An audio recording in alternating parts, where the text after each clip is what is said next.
What if I told you the most powerful royal title doesn't sit on a throne, wear a crown, or command armies, but controls legacies, defines traditions, and holds the monarchy together from the shadows? Strange, isn't it? In a world that obsesses over kings and queens, the spotlight rarely turns to the woman who's been called the steel backbone of the British monarchy. Princess Anne. She doesn't seek the headlines. She doesn't chase applause. But she's outworked, outlasted, and outmaneuvered nearly everyone else in that gilded palace. Before we continue, please hit the like button, subscribe to the channel, and turn on the notification bell for updates. And now, she's handing her crown, not a physical one, but something far more symbolic and powerful, to someone no one expected. Not Queen Camilla, not the Duchess of Edinburgh, not even the ambitious Sussex camp hoping to stage a royal return, but to a 10-year-old girl, Princess Charlotte of Wales. Now, before you scoff, before you say, "Isn't she too young? Isn't this all just ceremonial fluff?" let me stop you, because what you're about to uncover is not just a sweet fairy tale moment. This is a strategic, deliberate, centuries-in-the-making transfer of royal power. One that's happening quietly behind closed doors, while the world's attention is focused on coronations, scandals, and constitutional crises. Why? Why now? Why Charlotte? And more importantly, what does Princess Anne know that the rest of the monarchy doesn't? Let's dig in. It began with silence. Not a royal proclamation, not a breaking news alert, not even a leaked memo to the tabloids. Just silence. But anyone who truly understands the workings of the British royal family knows that silence is never accidental. It's a strategy, a language, a weapon. And when Princess Anne goes silent, something is brewing. In recent months, royal watchers noticed something curious. Charlotte had begun appearing more frequently beside senior working royals, not just her parents, Prince William and Princess Catherine, but more often alongside her aunt, Princess Anne. Garden parties, church services, even a private engagement at the Royal Navy College, where Anne has long held command-level patronage. Charlotte wasn't there just to wave politely. She was observing, listening, learning. One insider described it like this. It was as if Anne was training her in plain sight, but no one paid attention, because everyone was still distracted by Harry and Meghan's latest drama. And maybe that was the plan all along. Because while the world feasted on California tell-alls and Netflix docuseries, the real legacy play was happening quietly in the United Kingdom, between a princess of unmatched experience and a future leader too young to realize the weight she was being groomed to carry. Still, the question remains. Why Charlotte? Let's go back. The title of Princess Royal is not automatic. It's not inherited. It's not even guaranteed. It is granted by the reigning monarch, and it's reserved for the eldest daughter of the sovereign. But here's the twist. It can only be held by one woman at a time. So, while Queen Elizabeth was alive, Princess Anne was the only one who could bear the title. And she held it with an iron grip. Not for power, but for purpose. And redefined what it meant to be a royal woman. Tireless in duty. Zero tolerance for nonsense. No flashy headlines. Just work. Real work. Charity work. Global diplomacy. She's logged more engagements per year than most of her male counterparts combined. So when whispers began to circulate that Princess Anne was planning to pass that mantle on, people assumed it must be decades away. After all, Anne is still going strong in her 70s. Sharp, fierce, committed. But something shifted. And insiders say the change began the week after Queen Elizabeth's funeral. You see, while the world mourned the Queen publicly, the family gathered privately in Balmoral. It was there, during one quiet autumn evening, that Anne and Charles allegedly had the conversation that set this entire journey in motion. One palace aide put it bluntly, and told the king, "This legacy dies with me unless we plan ahead. Charlotte is ready, or she will be." And Charles? He didn't argue. Because while the media paints him as a hesitant, sometimes insecure monarch, Charles has always respected Anne's judgment more than anyone's. She's the only one who's never played palace politics. She says what she means. She does what she says. But agreeing to groom Charlotte was only step one. The real question became, would the public accept it? Would the family? And what of the competing interests? The Camillas, the Eugenies, the Sussexes? That's when things got messy. Let's pause here, and ask something directly. When was the last time the royal family handed over a legacy this important to someone so young, without controversy? You can't remember, can you? Because it hasn't happened. Not like this. Charlotte is just a child. But in her lies the future of the stable, working, no-nonsense monarchy, the kind and the Queen represented. Not the performative Netflix version. The real deal. And saw something in Charlotte. A fire. A seriousness. A discipline. Even at royal outings, Charlotte is composed, thoughtful, slightly stern. More Windsor than Middleton. More monarch than influencer. A former royal nanny was quoted off the record saying, "Charlotte isn't the loud one. She's the one who watches." Just like and did when she was young. It's a powerful legacy, one not bound by age, but by temperament. And Anne, ever the strategist, knew that if the monarchy was going to survive the modern age, it needed more than kings and queens. It needed anchors. Charlotte could be that. But there was one problem. Not everyone in the royal orbit was thrilled by the idea. Camilla, for one, had her own vision of what the modern monarchy should look like. She'd just ascended as queen consort, finally achieving the legitimacy she'd fought for all her life. To her, shifting public attention to a child, to Anne's hand-picked successor, felt, at best, premature, and at worst, undermining. And Meghan? Let's just say, we'll get to her. Because the moment this title began being discussed behind closed doors, it triggered a chain reaction of ambition, rivalry, and royal recalibration that would spiral far beyond the walls of Windsor. But here's where things take a turn no one expected. Just as plans were being quietly drawn to prepare Charlotte for this legacy role, an unexpected document surfaced.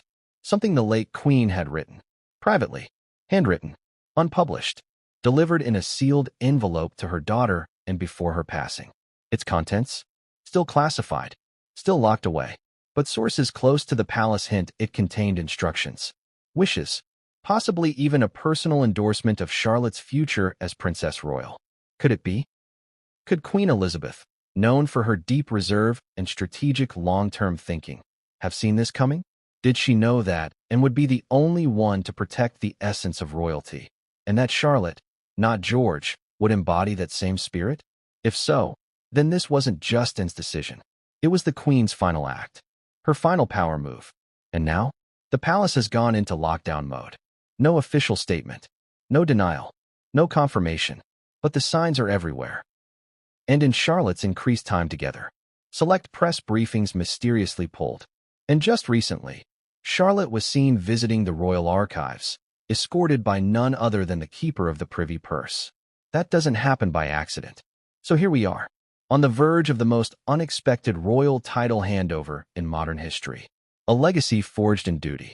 A title passed from the monarchy's most hard-edged workhorse to a young girl who just might be her spiritual heir. But what comes next will shake the entire institution, because not everyone is ready to accept this quiet coronation. And as we'll soon uncover, there are those behind palace walls already plotting to stop it.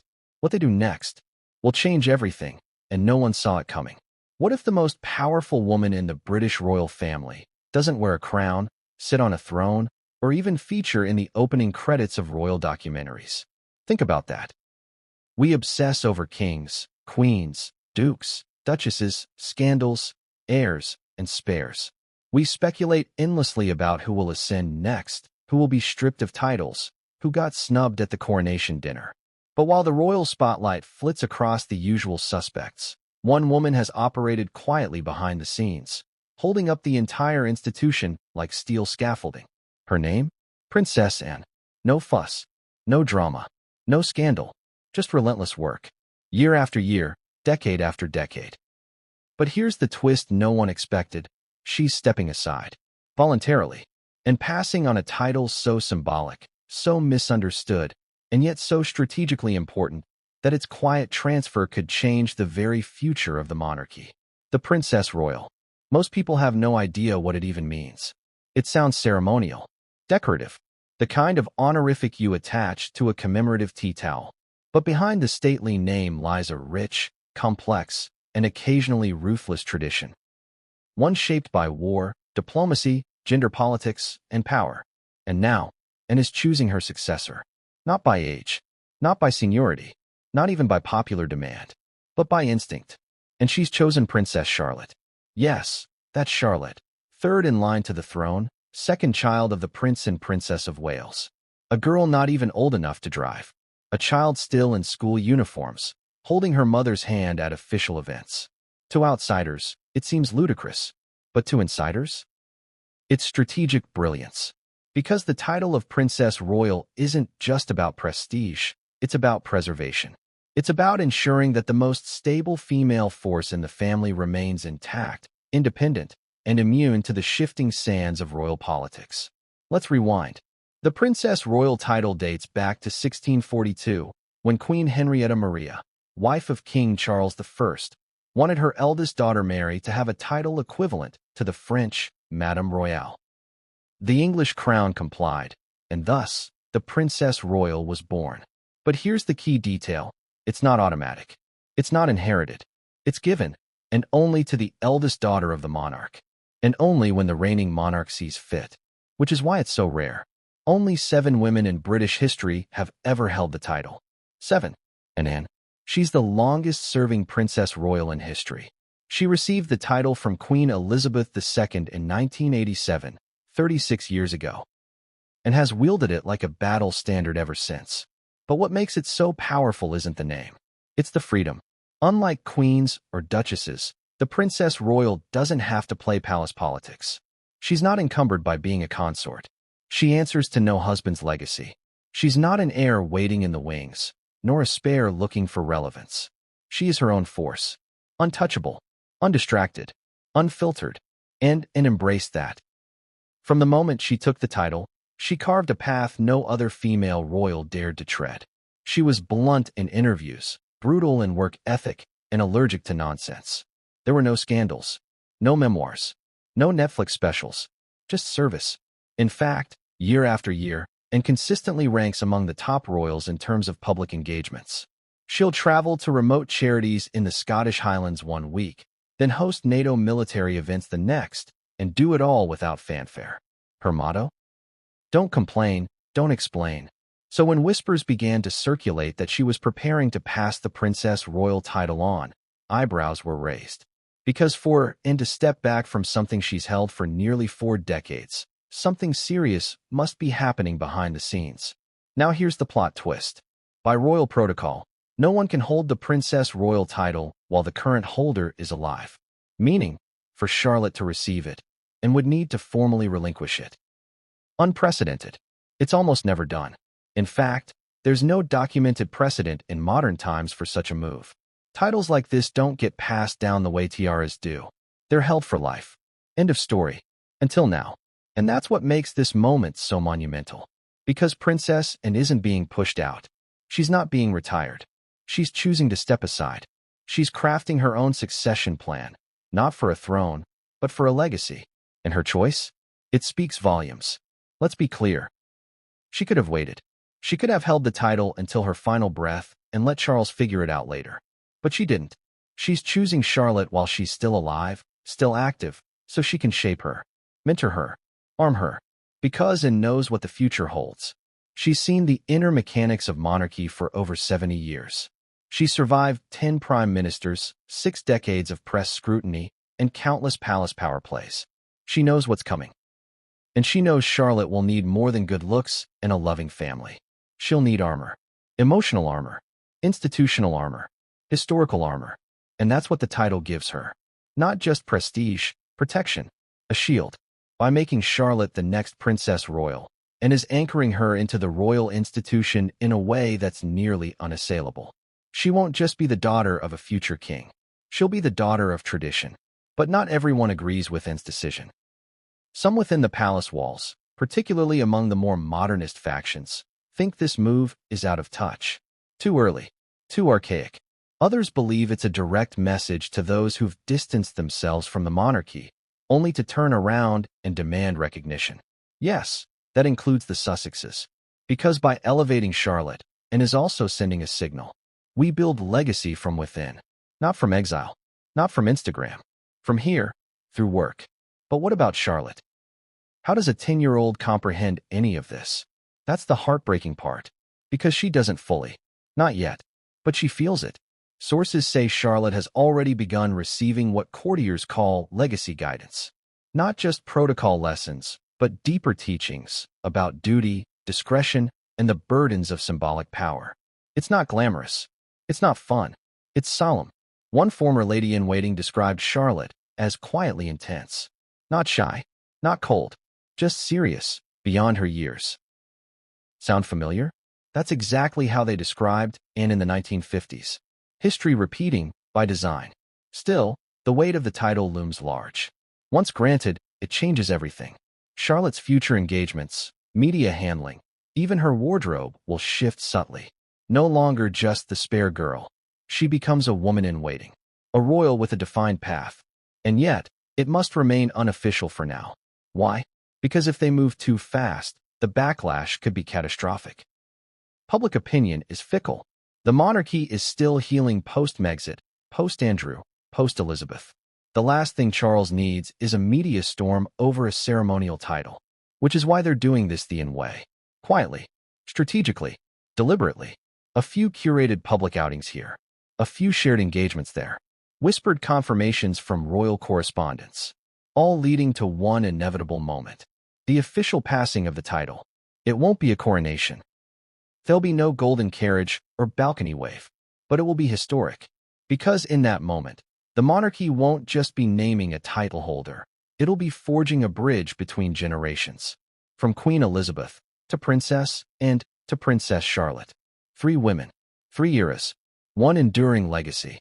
And make no mistake, Anne is doing this now because she knows time is not infinite. The world is changing. Fast. And if the monarchy doesn't invest in its next female pillar now, it may never get the chance again. This isn't sentiment. It's survival. And, true to form, is acting before anyone else even realizes what's happening. But as you'll soon see, not everyone is willing to let this transition happen smoothly.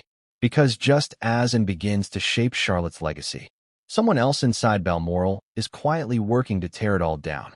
Someone who thinks this title is not Anne's to give. And that Charlotte is not the right heir. What happens next? Will ignite the first internal royal power struggle since the Queen's funeral. And it all begins behind the locked doors of Balmoral Castle. What happens behind the stone walls of Balmoral Castle almost never leaks. It's the royal family's true sanctuary. Not Buckingham Palace with its ceremonial echo or Windsor Castle with its historical weight. Balmoral is different. Remote. Private. Wild. A place of whispers, tartan, and hunting dogs. Here, traditions are unspoken but absolute. And here, in this gray granite fortress in the Scottish Highlands, a meeting took place that may one day be remembered as the moment the monarchy quietly rewrote its future. No cameras, no press, no public schedule, just 3 people, Princess Anne, King Charles III, and a senior royal advisor whose name never appears in public transcripts, but who has been in the king's circle since his Duchy of Cornwall days. The meeting was requested by Anne. Unannounced. Late evening. Firelit drawing room. Aide-de-camp dismissed. Even Camilla wasn't present. And the question she brought to the table was simple, but loaded. We need to discuss succession, not for the crown, but for the crownless. It's easy to imagine Charles's puzzled look. Succession for what? The throne was already settled. George, Charlotte, Louis, all lined up. But Anne wasn't talking about the crown. She was talking about her crown. The invisible one. The one forged in duty, reputation, and 40 years of quiet command. The title of Princess Royal. And didn't waste time. Charlotte needs to be anchored, she reportedly said, before the winds change. At first, Charles resisted. Not because he doubted Charlotte's worthiness, but because he knew what such a move would signal. The press would interpret it as a reshuffle, a statement, an elevation of one branch over another. And worst of all, it could inflame the palace's already simmering internal rivalries. But Anne pressed on, calmly, bluntly, the way only she could. She reminded Charles of what he already feared, that without intentional legacy planning, the monarchy was becoming reactive, lurching from scandal to scandal, placing image over institution. That after the loss of their mother, the stabilizing queen, they couldn't afford another generational drift. George will wear the crown, and allegedly said, but Charlotte can hold the line. Charles went quiet. He knew she was right. Because deep down, Charles respected Charlotte. He had seen the same spark in her that once flickered behind his sister's eyes at a similar age. Not brash like young William once was. Not performative like Harry became. Charlotte was measured, precise, curious, unimpressed by ceremony, but drawn to structure. But here was the sticking point. What would the family say? It wasn't about the title. It was about what it meant. To give it now, from a living royal to a child, would be unprecedented. And not just within the firm, within the realm of royal history itself. And didn't care, because this wasn't about tradition anymore. It was about fortification. And so, that night, after 2 hours of measured debate and a fire that had long turned to embers, Charles made a decision that shocked even the stone walls around them.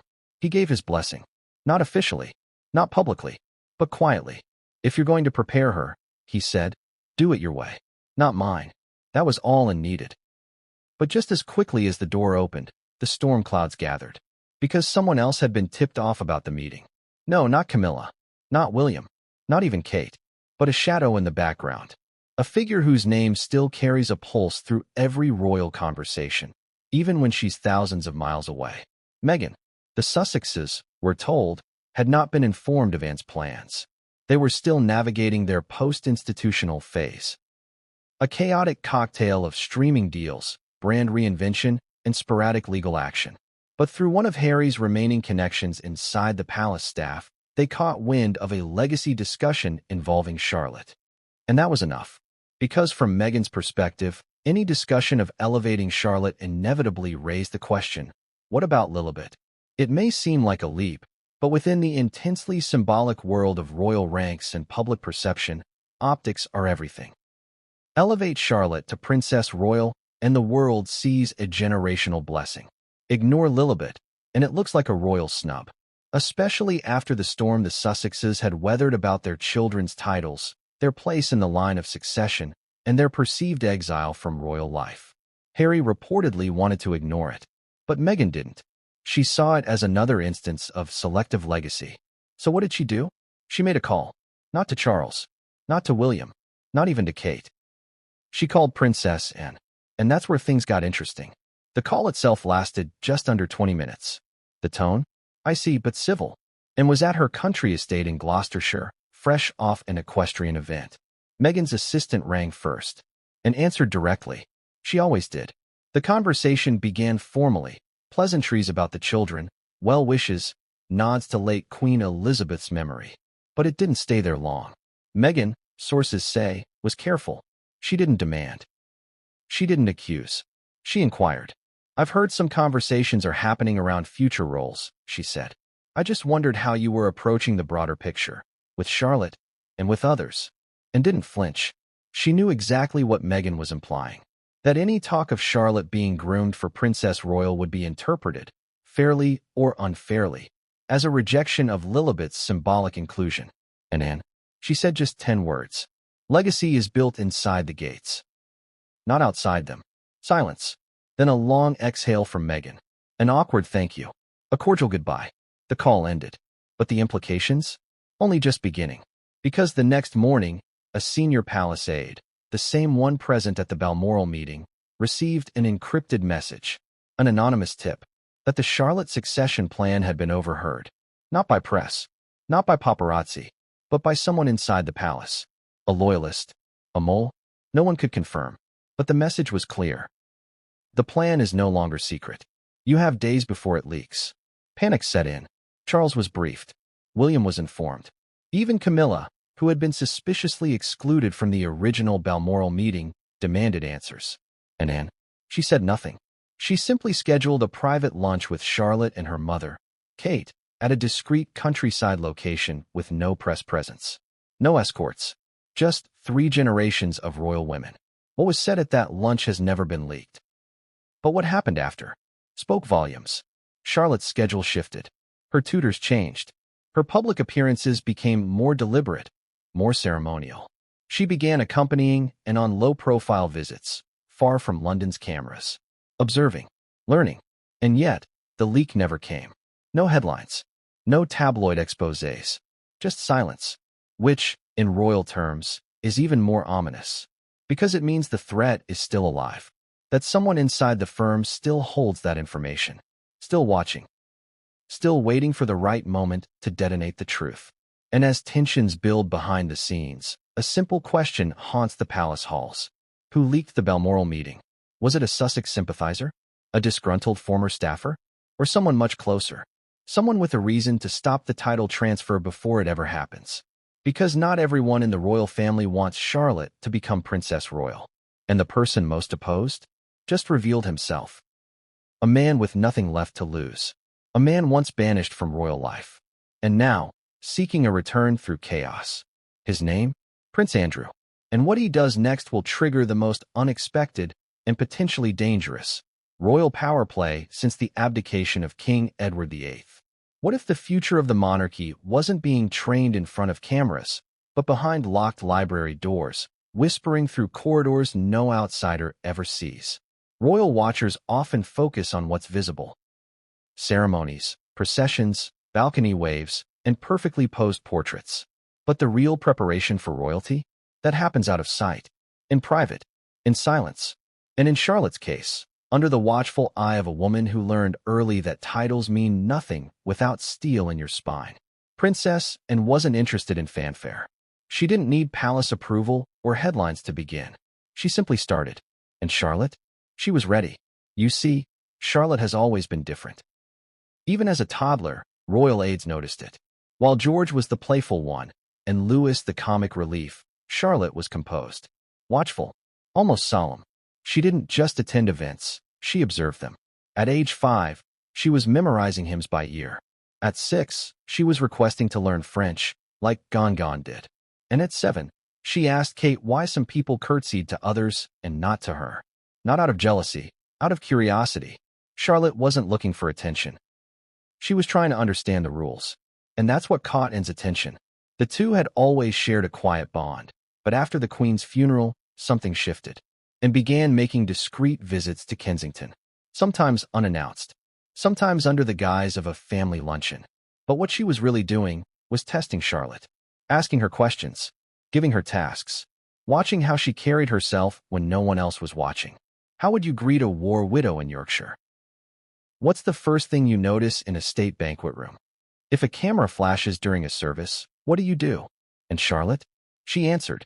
Not perfectly, not every time, but thoughtfully. Then came the notebooks, and began sending Charlotte small, leather-bound volumes, each one containing handwritten prompts, historical anecdotes, and private reflections from Anne's own career. Nothing scandalous, nothing personal, just wisdom. When they hand you the bouquet, it's not about the flowers. It's about the eye contact. Don't fear silence in a conversation. Let them fill it. They'll always tell you what matters most. Being Princess Royal means being the most visible ghost in the room. One entry read simply, "Respect is not owed. It's earned every single time." Kate was supportive. William was intrigued. But even they didn't realize how far the training would go. Because Anne wasn't grooming Charlotte for photo ops. She was building a foundation. And the lessons extended beyond etiquette. She brought in historians to teach Charlotte about Queen Victoria's daughters, about Princess Mary during World War I, about the suffragette movement, and how the monarchy both resisted and evolved. But there was one figure Charlotte seemed most drawn to, Queen Elizabeth I. Yes, the first Elizabeth, the Virgin Queen, the tactician, the monarch who used gender as both shield and sword. Charlotte reportedly asked her governess, did she really say, "I may have the body of a weak and feeble woman, but I have the heart of a king"? When told yes, she replied, "That's what I want to say one day." The training sessions weren't daily. They weren't even weekly, but they were consistent, and would send a question every Sunday. Charlotte would reply by Wednesday. Handwritten. No texting. No emails. It became a secret correspondence, one no one in the press caught wind of, until someone did. In late spring, a tabloid journalist received an anonymous envelope. Inside, a photocopy of one of Charlotte's handwritten pages, dated, signed, and clearly authentic. The handwriting was neat, the tone serious, the content, a reflection on the pressures of visibility. Sometimes I feel everyone's looking at George and Louis, but not at me. But I think I like that. Because I get to see everything they don't. It wasn't scandalous. If anything, it was charming, poised, surprisingly mature. But it raised alarms. Because if someone had access to that letter, then the entire training arrangement, the lessons, the letters, the preparation, could be exposed. And was furious. Not at Charlotte. Not at the press. At the leak. Only 3 people had access to those letters. And Charlotte and Kate's personal assistant. Security was tightened. Protocols reviewed. But the damage was already done. Because once that letter hit the gossip circles, speculation exploded. Was Charlotte being groomed for something? Was there a secret plan? Why wasn't so involved? Was this a prelude to a larger role? And then came the headlines. Charlotte, the future princess royal in training? Princess and secret lessons spark controversy. Royal watchers predict Charlotte's accelerated ascension. The palace issued no comment. But the public noticed something else. Charlotte began disappearing. For 2 months, she was seen only once, at a low-profile engagement in Norfolk. And even then, Anne was by her side. Not William, not Kate, just Anne. And what the cameras didn't capture was that the event had been staged as a test and had arranged for a last-minute change in seating. A deliberately awkward introduction. A forced moment with an emotional charity representative who'd recently lost a loved one. Charlotte handled all 3 without a single prompt. After the event, Anne reportedly turned to an aide and said, "She's not a child anymore. She's a royal." But while Charlotte was growing, so were the critics. Inside the palace, not everyone supported Anne's plan. Camilla, still stinging from her exclusion from the Balmoral conversation, made her opinion known privately. It's too much. Too soon. She's a child. Let her be one. William was conflicted. He trusted Anne. He admired Charlotte's poise. But he also remembered his own childhood, the endless scrutiny, the pressure, the expectation. He didn't want that for his daughter. Not yet. Kate, as always, played the diplomat. She supported the lessons. But she insisted on boundaries. Charlotte still had to attend school, see her friends, enjoy Christmas without obligation. And agreed. "It's not boot camp," she said. "It's scaffolding." Still, the whispers continued. And then, something happened that changed everything. A video surfaced. Grainy, low-res, shot on a phone. It showed Charlotte, alone in a corridor at a private royal estate, greeting a group of visiting dignitaries. She curtsied. She nodded. She made eye contact. She smiled politely. But it was what she said that shocked everyone. After being introduced to a foreign ambassador, she said, "I hope your flight was pleasant." And says diplomacy begins with good landings. The ambassador laughed.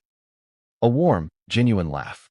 The clip was only 20 seconds, but it went viral in minutes. Royal watchers praised her poise. Commentators called her a natural stateswoman. Twitter dubbed her Little Lionheart.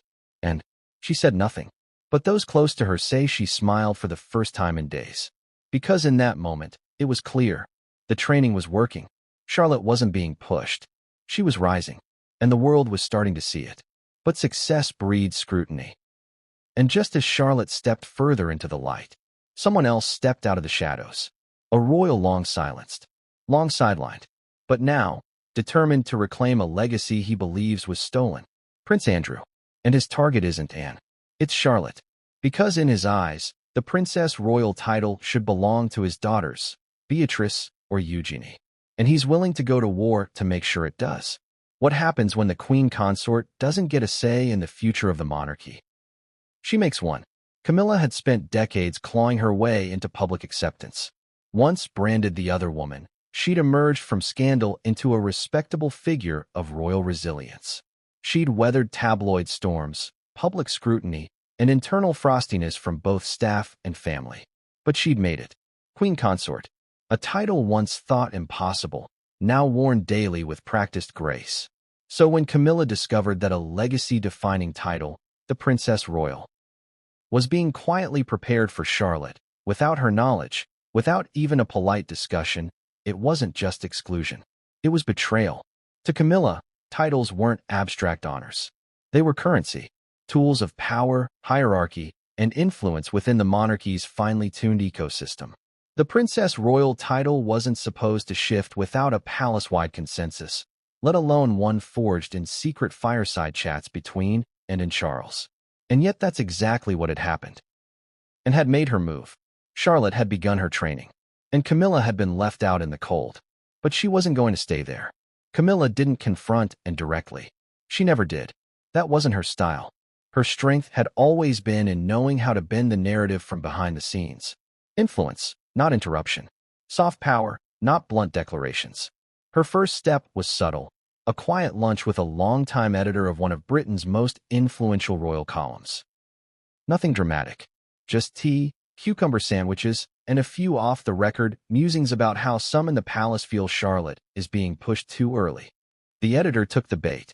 Days later, headlines began appearing. Is Princess Charlotte being rushed into royal duties? Experts say Princess Anne's mentorship may cross boundaries. Camilla concerned over Charlotte's fast-tracked legacy? Camilla's fingerprints were nowhere on the stories, but the message was clear. Anne's plan was not universally loved, and it didn't stop there. Over the following weeks, key members of Camilla's inner circle, stylists, private secretaries, former friends now embedded in the royal machine, began feeding select information to loyal media contacts. Nuanced narratives, carefully framed criticisms, nothing overtly hostile, but each headline planted doubt. Could Eugenie be a better fit for Princess Royal? Is it time to rethink royal title traditions? Public warmth growing toward Beatrice's charitable record. The strategy was cunning. If Anne wanted to crown Charlotte the next Princess Royal, Camilla would counter-program the public with other, more mature candidates. Not to dethrone Charlotte, but to delay her, undermine her readiness, shift the Overton window.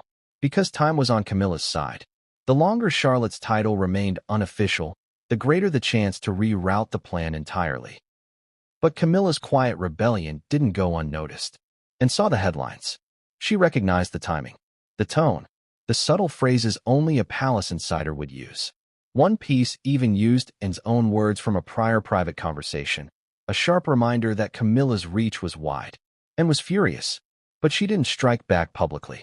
Instead, she did something far more Anne-like. She scheduled a visit with Charlotte, not at Kensington, not in Windsor, but at Gackham Park.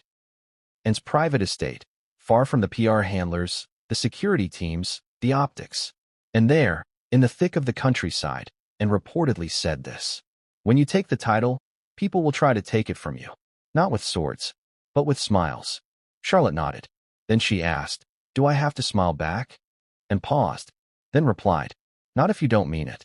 It was a moment, a passing of insight from one royal realist to another. But even in new, insight wouldn't be enough. Not with Camilla watching from the sidelines, ready to pull strings. So, Anne made her own move. She authorized, unofficially, the creation of a private archive documenting Charlotte's mentorship. Letters, schedules, reflections, witnessed accounts from royal aides. A running log of everything being done in service of the Princess Royal legacy. Why? To protect it. Because if, or when, Camilla tried to discredit the process, and would have proof. Not for the press, not even for the palace, but for Charlotte. A time capsule. Evidence that she was trained, chosen, and ready. But Camilla wasn't done. She had one more card to play. She reached out to a surprising ally, Sophie, Duchess of Edinburgh. On the surface, Sophie was neutral, beloved, dutiful, and loyal. But privately, she had always harbored a quiet sadness that her daughter, Lady Louise, had never been given a more visible path within the monarchy. Camilla used this. She invited Sophie for tea. They discussed legacy, inclusion, how Louise had been overlooked, how Charlotte was being fast-tracked. And then, with perfect timing, Camilla floated the idea. Wouldn't Louise make a dignified, quiet Princess Royal someday? Someone grounded, mature, steady. Sophie didn't bite immediately. But a week later, one of her longtime friends appeared on a morning show suggesting the Princess Royal title should be based on experience, not age. The war had gone public, and Anne, she was done playing defense. In a rare and calculated move, and made a statement. Not through words, but through action. She brought Charlotte with her to the Royal Naval College in Dartmouth, the same place Anne had once presided over as admiral, the same place where Queen Elizabeth and Prince Philip's relationship had deepened in youth. Charlotte wore navy blue.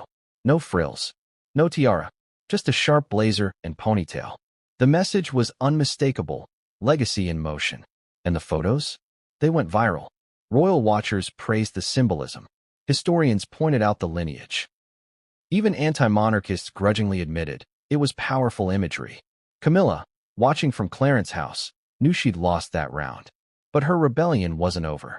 Because she still had one asset and didn't. The king. Camilla had been Charles's emotional anchor for decades. Through marriages, loss, public scorn, she'd stood by him through it all. And while he respected, it was Camilla whose counsel he turned to late at night.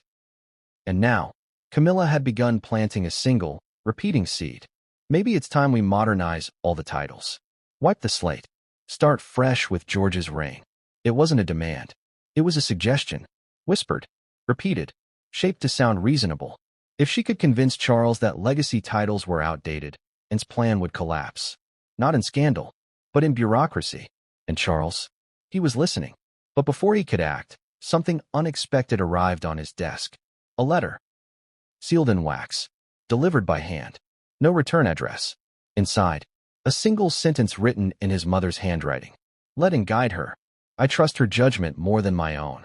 It was real. A private letter Queen Elizabeth had penned during her final months, stored in the royal archives, now resurfaced at exactly the right, or perhaps wrong, time. And for Charles? That was it. End of debate. He called Anne. Proceed, he said. But be discreet. Camilla never officially objected. But those close to her say she was shattered, because for all her progress, all her victories, all her rebirth as queen consort, she had just been reminded of the one truth that still held fast inside the royal family. Legacy doesn't always favor the loudest voice. Sometimes it follows the quietest resolve. But she wasn't finished, because Camilla still had allies. And in a surprising turn of events, she found one in a place no one expected. Prince Andrew, long disgraced, publicly silent, but quietly plotting. And when he and Camilla finally met, over a private dinner at a hunting estate far from London, a new alliance was born. One that didn't just threaten Anne's plan. It threatened to bring the entire princess royal succession to a screeching halt. Because Andrew didn't just oppose Charlotte. He had someone else in mind. And he was about to make his move. What if the final decision about the future of the monarchy wasn't made by the king, or the queen consort, or even Princess Anne, but by a woman who's no longer alive? For decades, Queen Elizabeth II reigned with deliberate silence. She rarely interfered, almost never explained. But behind that calm exterior was a mind that thought in centuries, not news cycles. She played the long game. And in that game, she kept secrets. One of them? A letter. A letter that would only surface after her passing. A letter addressed to one person, Princess Anne. No official will mention it. No public record acknowledged it. But within the marble walls of Windsor Castle, where the Queen's private collection of documents is stored, in a chamber few ever enter, there sat a sealed envelope, bound in royal wax, marked with her personal cipher, E2R. Its discovery sent quiet shockwaves through the palace. Not because the Queen had written a farewell, but because she'd left instructions. And those instructions? They changed everything. The letter was handed to and by the Queen's private secretary 3 days after the state funeral. Not in the glare of cameras, but in a discreet antechamber after the family returned from the committal at St. George's Chapel.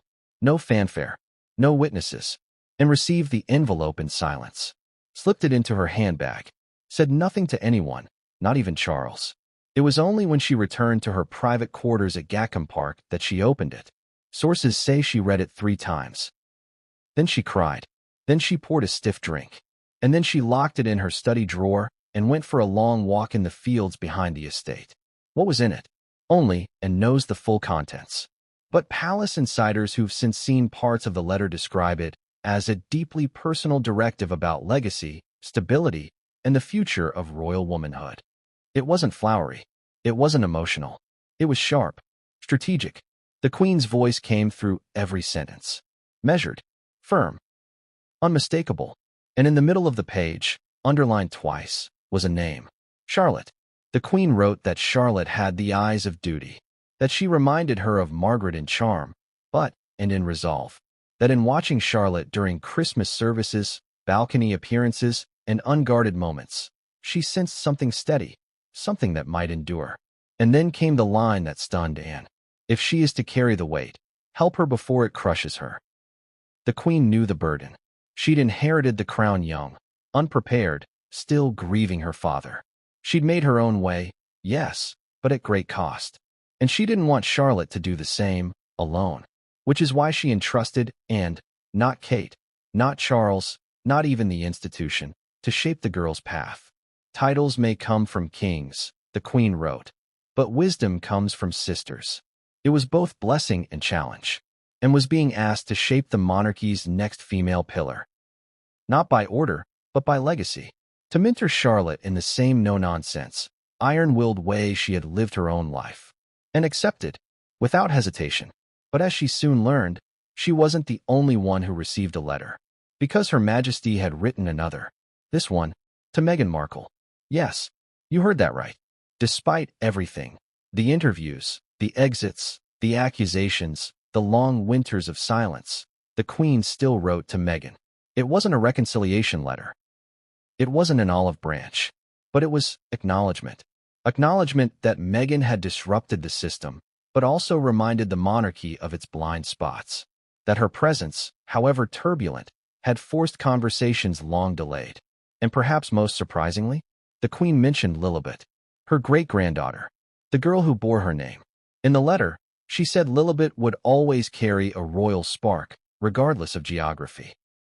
But she warned that a spark without a hearth becomes a wildfire. A poetic, almost cryptic line, but its meaning was clear. Titles, legacy, influence, they can't be built from exile. Not sustainably. It wasn't a rejection of Lilibet. It was a quiet caution to Meghan. Legacy must be nurtured within the walls of tradition, not against them. No one knows exactly how Meghan reacted when she received her letter. But we do know this. A week later, she made her fateful phone call to Anne. And we all remember how that went. Back in the UK, and began planning quietly. She didn't tell Charles about the Queen's letter right away. She wanted time to think. Time to observe Charlotte more closely. Time to weigh whether this truly was the right course. Then came the moment that changed her mind. A garden party. Late spring. Light drizzle. The sort of event the Queen used to power through with a smile and an umbrella. Charlotte was there with Kate. And observed from across the courtyard. Charlotte, still only 9, approached an elderly veteran who had dropped his walking stick. Without fanfare, without waiting for permission, she bent down, picked it up, and handed it back with a curtsy. No cameras noticed. Button did.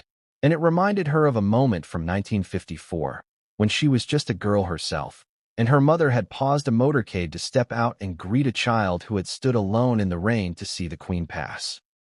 Service is not spectacle, the Queen had said that day. It's instinct.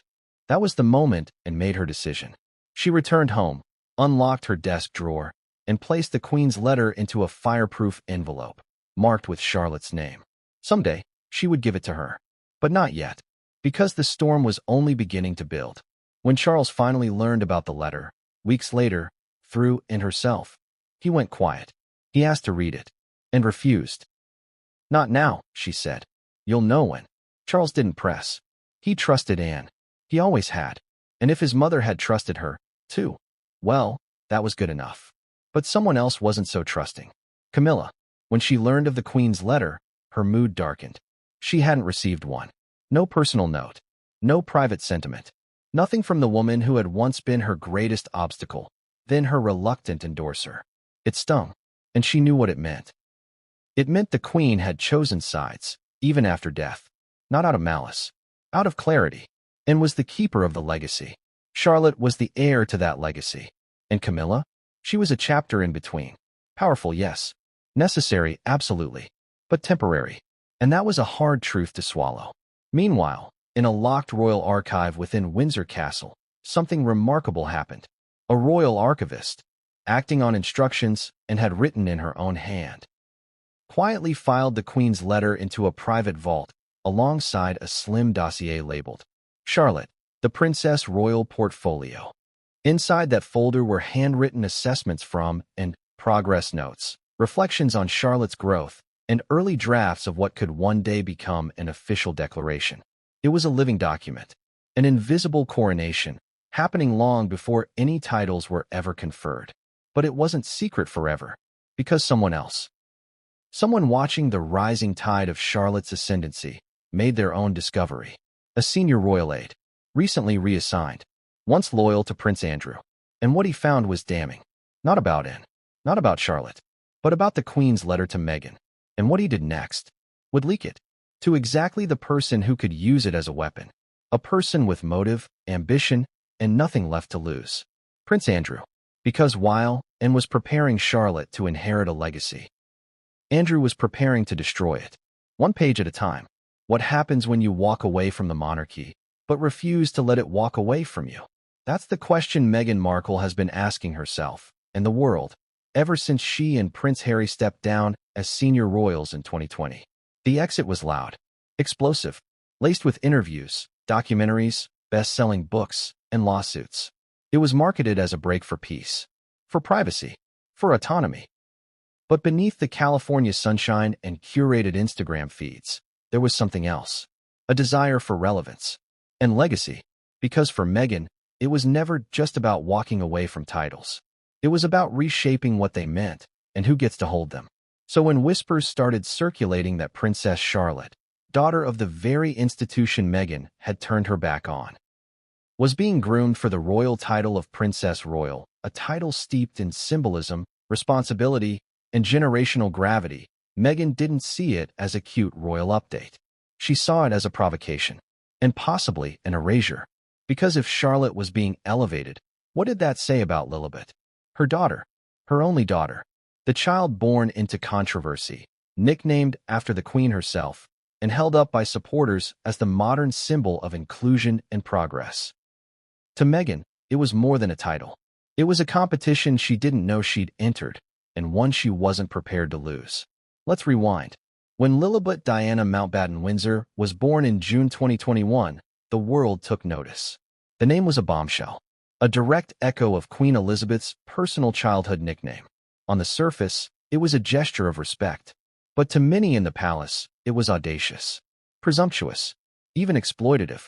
After all, the Sussexes had spent months, years even, criticizing the institution, accusing it of racism, cruelty, and indifference.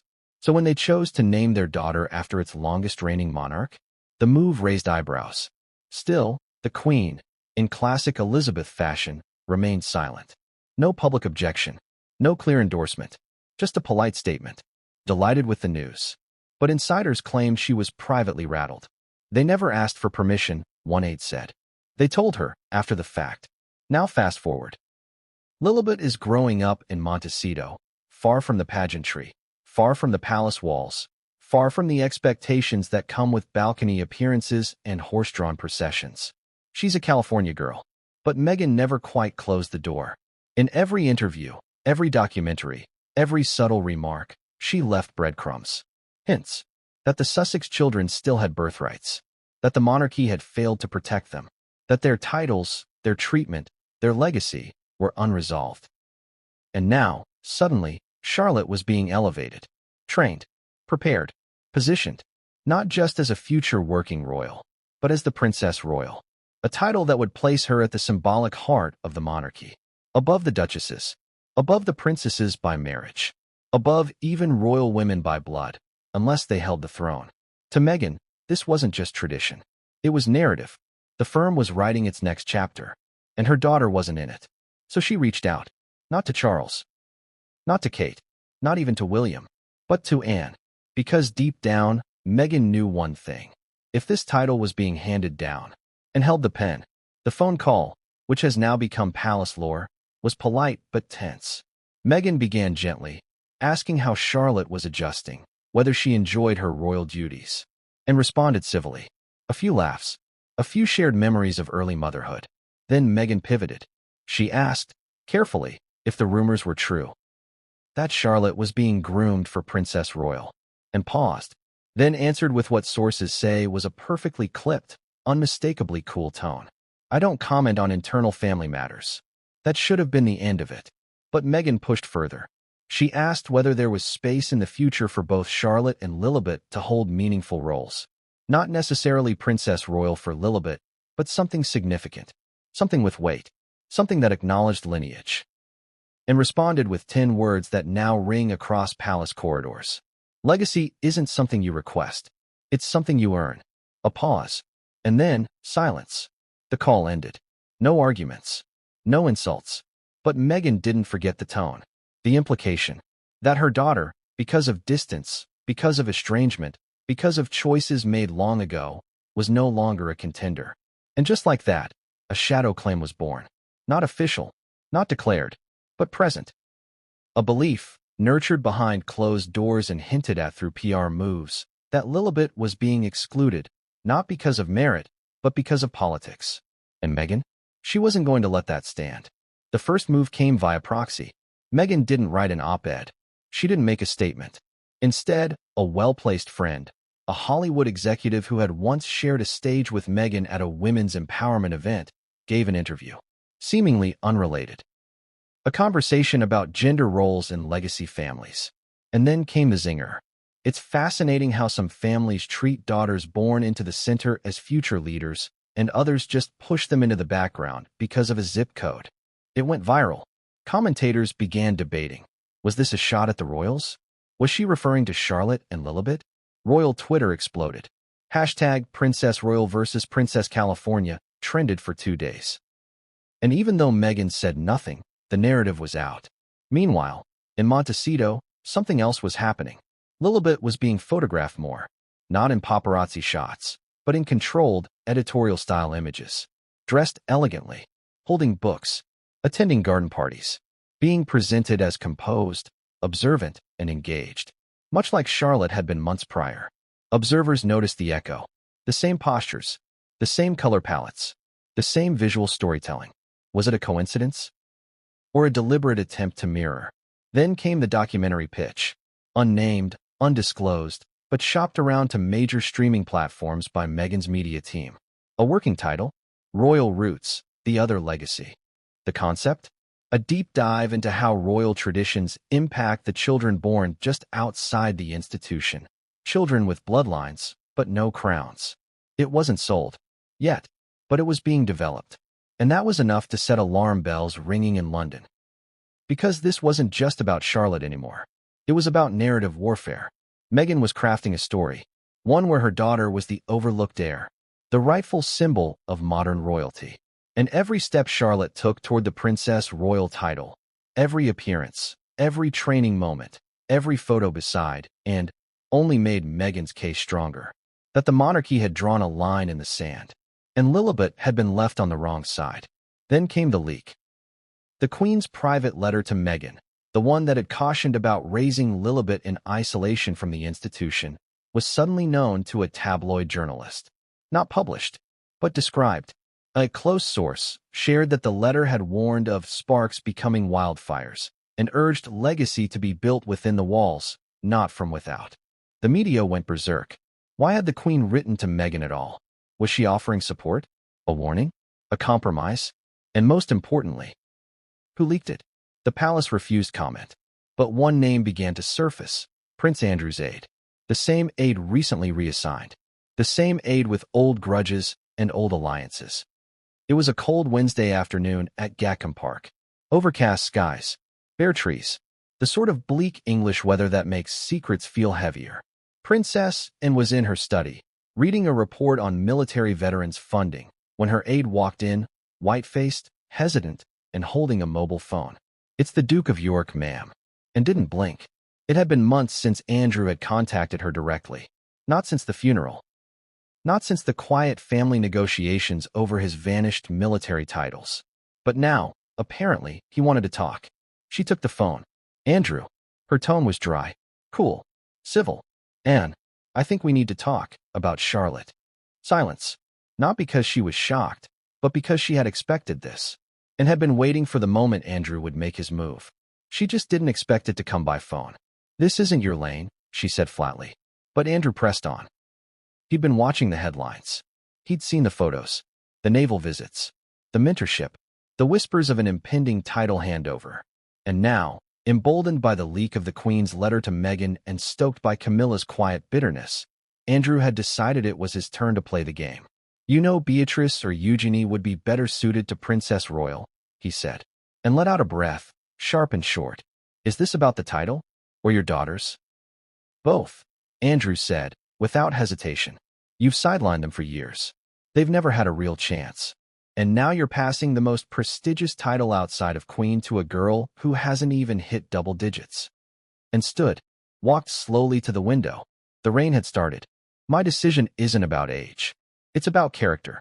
Andrew scoffed. And my daughters don't have character? They don't have legacy. And snapped. Not the kind this title demands. The air between them thickened. Andrew's voice dropped. Slower now. More deliberate. This isn't your choice to make, and titles come from the sovereign, not from the princess royal. You may be her mentor, but you're not the monarch. And didn't flinch. I'm not. But I was asked. Andrew paused. By who? And said nothing. And that silence? It told him everything. The queen, he whispered. She chose Charlotte. Over over Eugenie. Over Lilibet. Still no answer. But now Andrew was furious. You think this will erase everything? That by passing the title to Charlotte, you can somehow preserve the monarchy's image? Do you realize what you're doing to the rest of us? Anne's tone turned to steel. I'm not here to preserve your image, Andrew. I'm here to protect the institution. It was the truth. The full, unvarnished truth. And Andrew hated her for it. But, and wasn't finished. This isn't about favoritism. This is about stability. Charlotte represents continuity. Your daughters are capable, but you've turned their legacy toxic. You drag them through the mud with your scandals, your silence, your shame. Andrew's voice trembled now, equal parts rage and humiliation. You think I'm done? You think I'm just going to sit back and let you hand off the princess royal title like it's a family trinket? Anne replied coolly. No, I think you're going to try something stupid. And he did, because what Anne didn't know, what no one knew at the time, was that Andrew had already made a move. A drastic one. A dangerous one. He had reached out to a foreign press outlet, an obscure royal gossip site based in Switzerland. Off the record. Anonymous. But loaded with insider details only a true palace insider could know. The story? That the queen's final letters had been altered. That and had manipulated her dying mother into favoring Charlotte. That Charlotte's training was a covert operation to sideline Beatrice, Eugenie, and even Lilibet. The article went live at midnight, and it burned through social media like wildfire. Royal conspiracy. Was Queen Elizabeth pressured to favor Charlotte? Did and forge a new princess royal? Exclusive. Prince Andrew fights for Beatrice's rightful title. Within hours, the damage was done. For the first time, the public wasn't just talking about Charlotte's rise. They were questioning its legitimacy. Was the title truly earned? Or was it orchestrated by and as a quiet coup? Twitter erupted with factions. Hashtag Team Charlotte. Hashtag Justice for Beatrice. Hashtag Princess Royal Plot. And in Montecito, Meghan saw an opening. She posted a cryptic quote to her lifestyle brand's social media. Truth is like a lion. You don't have to defend it. Let it loose, it will defend itself. The post was liked over 1 million times in the first 3 hours. But while the internet exploded and went quiet, she made no statements. She offered no denials. Instead, she summoned Charlotte for an unplanned visit to Gatcombe. There, in a sunlit sitting room far from the flashing cameras, she explained everything. The leak, the headlines, the backlash. Charlotte listened.